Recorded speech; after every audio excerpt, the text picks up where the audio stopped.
Assalamu alaikum guys, gonna pray my Zohar Salah and then Myra wants to go Islamabad. Oh, what's this? I want to go Islamabad and oh, so I've got a bill here. I don't remember what this was. I guess everyone knows now that I rewear my tops or get washed and then nothing happens to the receipt. You could choose. Yeah, so we're gonna go to Islamabad and we're gonna go to a cafe, a nice cafe, get some coffee, some good coffee, cake, and there's a topic we want to discuss.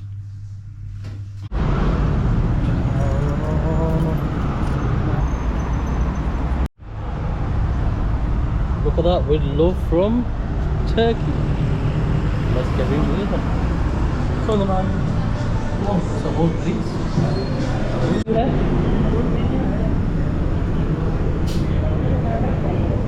Famous food dessert. What flavor? Is that the milk cake? Burning giraffe. It's called burning giraffe. So there's like 4 restaurants I think. And then this is the central seating place here. Where would you like to sit, Myra? I've ordered a mixture of Turkish and what else, Myra? Turkish. Is it all Turkish that we've ordered? Yeah. So we're going to try some Turkish food. Okay, so we've got a comment that we had a while ago. For someone coming to Pakistan for the first time, if it is your first time, I think there's a difference between somebody whose parents were born in Pakistan or originated from Pakistan somehow to people who are coming for the first time who have no links to Pakistan whatsoever in terms of their family. Maybe they married somebody who's Pakistani, I'm not sure, but I feel like it's different if your parents are Pakistani because then you've got the culture going on at home. It's not too much of a culture shock when you do come here, because things are very different here. Although it's a third world country, developing country compared to the West, it's good to know the language, it's good to know the culture beforehand. It's very, very different here. I wonder if you could give some advice on the following. What's the best way to travel in a city, namely Islamabad? Normally, even when I went to Turkey, I was taking public transport like the metro, bus and trams. Here, you wouldn't want to do that. I've been on the local bus service that they've got, which are really efficient by the way. They've got different lines like blue line, green line, yellow line, and they go to different parts of Islamabad, which is really good and it's really cheap, 50 rupees per ride. You can even get yourself from the airport to Islamabad. And it doesn't cost too much. So 50 rupees you're looking at per ride, and you can go to anywhere on that line. So I could be at the beginning of the line and end up an hour away just spending 50 rupees, or I could even take the next stop and it'll still be 50 rupees. Very, very, very busy. It seems like the locals and only the locals use them, hence why they're so busy. Other than that, in terms of public transport, you're not going to have anything available for you. There are other forms of transport, but I'm not going to talk about them. They're quite difficult. It's one of those where there's like a Toyota Hiace, that's always smashing the horn and going at 100 miles per hour, and they keep randomly stopping, picking up passengers and then stopping so somebody can get out, and they charge about 70 to 80 rupees depending on where you stop. One's own personal business that they do, whereas the metro service is run by the Islamabad government, and I don't think they really make much profit out of it. The buses seem to be AC'd and they're quite comfortable, but when I was travelling on it, you kind of be standing up because of how many people there are. But they're quite safe, it's quite nice. I would never take a taxi that's right in front of you at a taxi stand. They charge the most, and they can charge whatever they feel like. They've got no set rate, so leave them out of it. I've taken a rickshaw, you can barter the price. If there's like 4 of you, you can all just be in that one rickshaw together If it's a shared rickshaw, they tend to go to set locations only, and they don't tend to go that far. So if you're not going far, then fair enough, take a rickshaw. They're around about 100 rupees. But I wouldn't recommend it. If you're going to set places like tourist attraction places, do not use a rickshaw, because the locals are using them. Foreigners or tourists or people that are overseas Pakistanis will not use the rickshaw to go to certain places that they want to, like restaurants, malls, you know, all of these, like Faisal Masjid for example. You won't have a direct route there and back. My best advice would be is in-drive. Stick to in-drive. They are very efficient, they are very good in terms of money. The price is given to you, is shown to you, they cannot overcharge you. The cars tend to be decent, they're not the best of cars, but they're decent. So in-drive is the way to go. The one issue you have with in-drive is you need a local SIM card.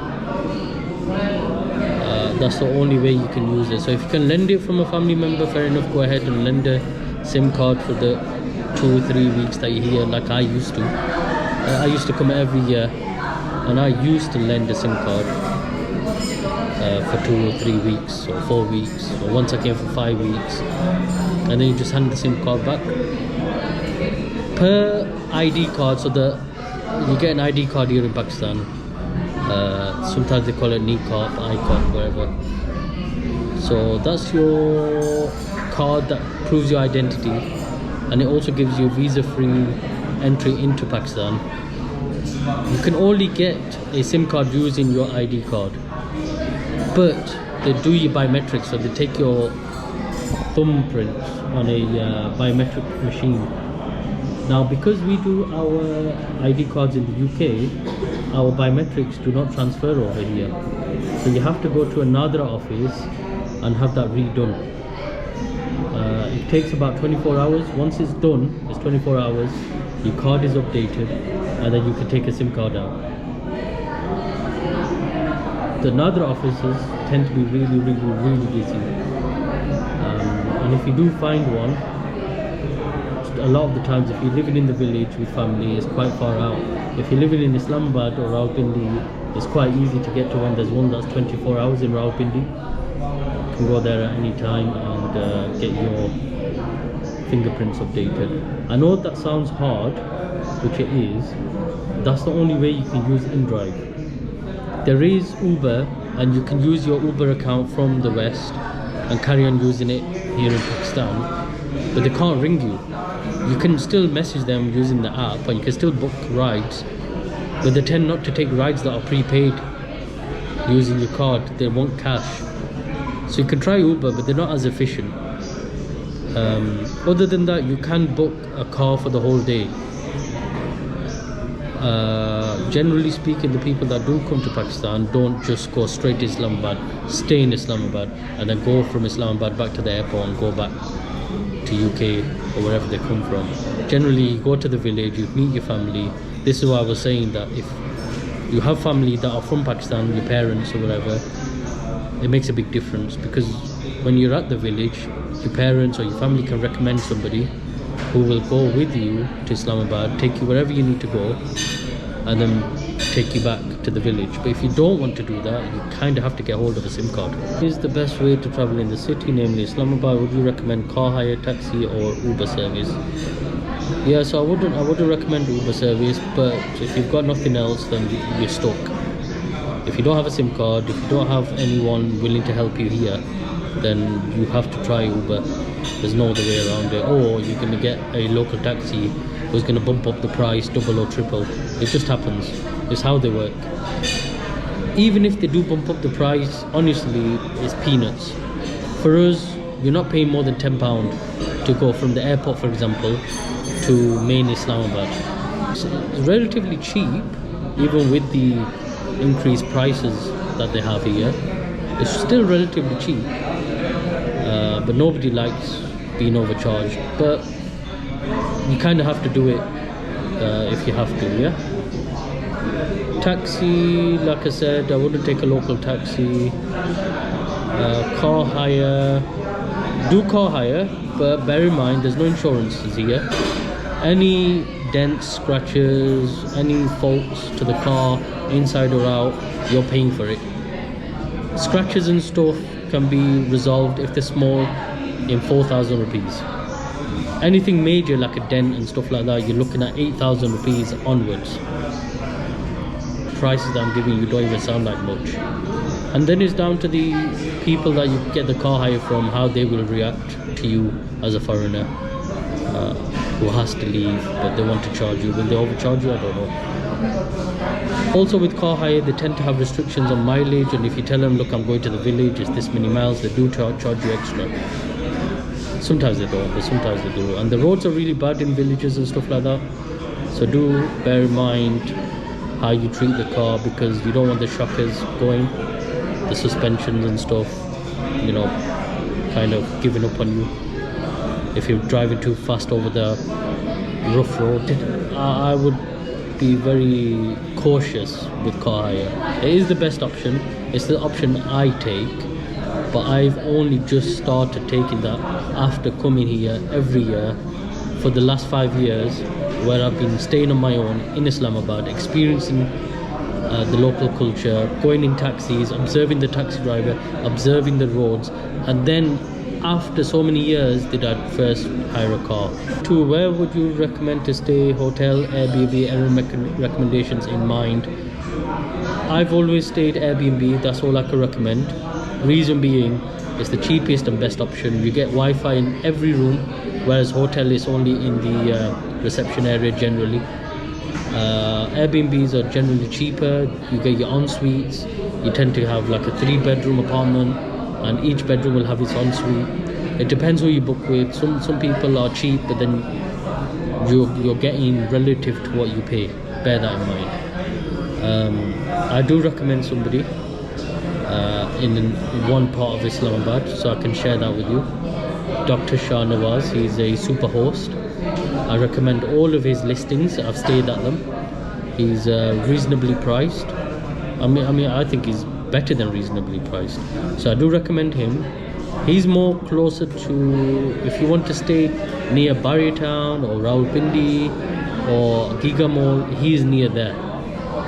If you want to stay main Islamabad, where we are now, near Faisal Masjid, Gala Hills, Dominico, Lakeview Park, staying in Centaurus, they've got hotels upstairs that you can book. Or you can go to Airbnb. There's a lot of apartments available on Airbnb as well. The reason I'm saying Centaurus is, if you're first time, Centaurus is very secure. The car park's very secure. If you happen to be driving, they've got a residents only car park underground that you can enter with your card when you're staying upstairs in the apartment. It's very secure. When you're in the apartment, there's always cameras, you've got your own lift, you don't get random shoppers coming in because there's a separate entrance, and you've got the benefit of having Centaurus underneath for all your shopping needs. And it's next to, you know, a lot of the tourist places in main Islamabad. Myra might help me with the last question. Any do's and don'ts when you come to Pakistan? Everyone says don't speak English, you're going to get robbed. We're always speaking English. I think do always have cash with you, because not everyone's going to take card. I don't really know. I guess we like people say to us, don't stay out until dark, and we have Yeah. So people are saying don't stay out till dark, but we have. I just think if it is your first time, just be cautious. Yeah, do what you feel like doing. Yeah, do what you feel like doing. Do some videos, read upon things, where you want to go, what you want to do. Yeah. So what Myra is saying, read upon things, where you want to go in advance.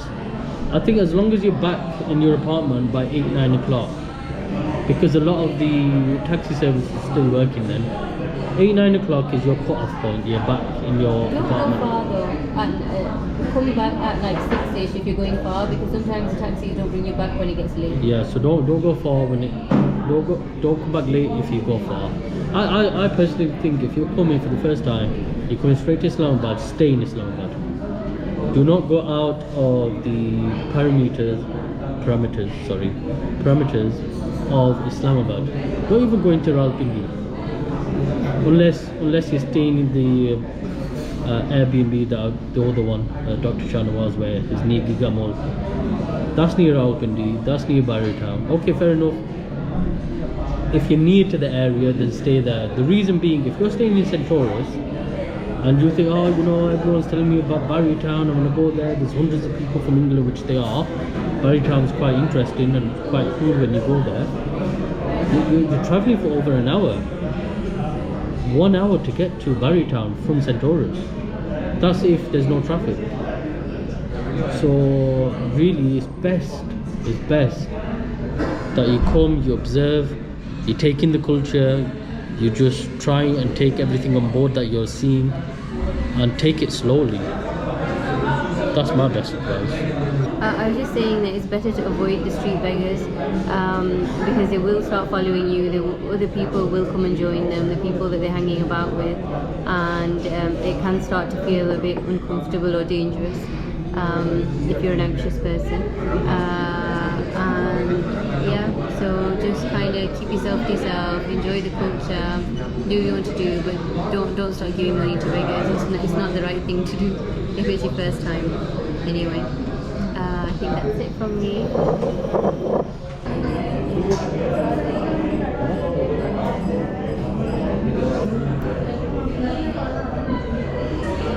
Try for everyone, eh? What's this kofta like? Definitely looks Turkish with the grilled tomato and the grilled pepper here.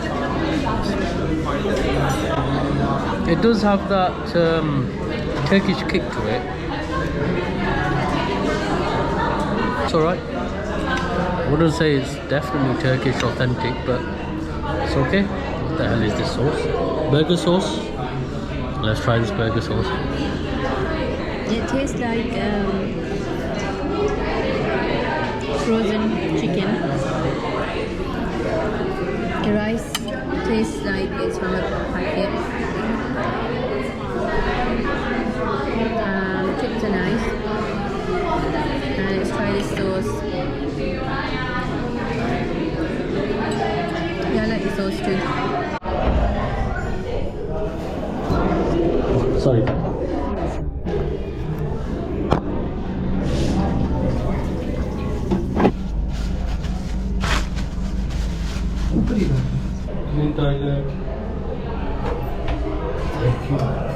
That's your standard European type toilets, guys, in Islamabad. You'll find that a lot here. So that was a really funny and awkward experience there in the toilet. I just wanted to show the toilet that they are just really nice, clean, English types toilets that they have here.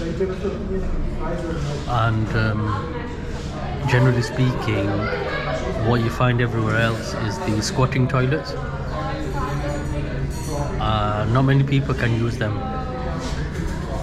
Neither can I. I'm going to be true and honest with you. So be aware that a lot of places will have the squatting toilets. No, this is the normal one. I'm just saying that watch out. So here's my affogato. Let's give it a good mix. Affogato is coffee, espresso coffee with a scoop of vanilla gelato. Hence the name affogato, because there's gelato and coffee. We'll share the overall bill, even I don't know how much it's going to be. And we'll call it a day, guys. Would we come here again? I mean, it depends, we can take some dessert. Yeah, we'll try something else. Because the Turkish food here is not good. Just back there, yeah. Oh, that's proper coffee. That's very strong. I haven't had coffee for at least 8 months, so that feels very potent. We're gonna try some of the desserts. They've got like profiterole dessert and the tiramisu. It's got a proper Turkish vibe because that's what we had there as well. So we'll take them with us and give them a try at home. Food total came to 3,750. Now I'm chasing Myra down to trying to get some cakes. Got the cake? Which ones did you get? They look a bit like layers, don't you? Yeah, I got the chocolate cupcake, the fudge brownie, and one of each of these Macarons. macarons. Nice. Done? Let's go then. So back home now, guys. One thing I was thinking about on the way here was not everyone can speak English here, but sometimes it feels like everyone can. Especially in Islamabad, just about everyone can speak English, but you get a good mixture there. Some people don't have that opportunity where they could have gone through school, but then again there are a lot of people in Islamabad who are overqualified for whatever job they're doing and they can speak perfect English. So this is our dessert. Oh, look at that, it's got a nice window going on there. Maya wants to try the macarons. Look at that, everything's like over the top packaging. I mean, here you don't really need to mention that you're from abroad. A lot of the times when they notice you speaking English, they'll just start speaking English anyway. You don't even have to say anything. Like, how many times really have we said that we're not from here? We've not really had to say much. They'll just start saying it. If you speak English with them, they'll try speaking English back. What colour do you want? This is the red one. I was hoping we could share each one because it all different flavours. Yeah, look at that. I bet this is a coffee one. Yeah, I hope so. This one. Yeah, that's coffee. They're not as soft as what I remember when we had them in Turkey. So, This one's a little bit more. bit old, isn't it? I mean, with these macarons, it doesn't take long for them to get old. It takes about 1 day. They kind of have to be sold straight away. What do you think? You don't like it? Or you do like it? No? 50-50? Anyways, we've got loads more questions to go through. Stay tuned. Feel free to carry on commenting, emailing, messaging, wherever, with your little queries that you have. Because we've got all sorts of people messaging us. And we'll be happy to talk about things, alright? So for now, Assalamu alaikum. Here comes down.